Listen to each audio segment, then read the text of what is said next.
Recipes. ఈ రోజు మన ఛానల్లో బంగాళదుంప ముద్ద కర్రీ ఎలా ఉండాలో చూద్దామండి.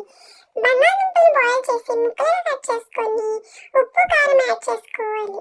తర్వాత ఒక పాన్ పెట్టి ఆయిల్ వేసి ఎండుమిర్చి తాలింపులు జీలకర్ర వేసి సన్నగా కట్ చేసుకున్న ఉల్లిపాయ ముక్కలు కూడా యాడ్ చేసుకోవాలి. దీంట్లోనే కొద్దిగా కరివేపాకు వేసి ఒక 4 పచ్చిమిర్చిని పేస్ట్ చేసుకొని ఆ పేస్ట్ని కూడా దీంట్లో యాడ్ చేసుకోవాలి. ఇక పసుపు వేసి ఉల్లిపాయలను బాగా వేగనిచ్చేయాలి.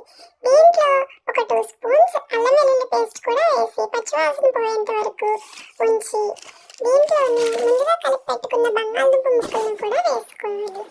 కర్రీ మొత్తం కలిసేంత వరకు కలిపి ఒక 5 మినిట్స్ పాటు మూత పెట్టి ఉంచామంటే ఎంతో టేస్టీగా ఉండే బంగాళదుంప ముద్ద కర్రీ రెడీ.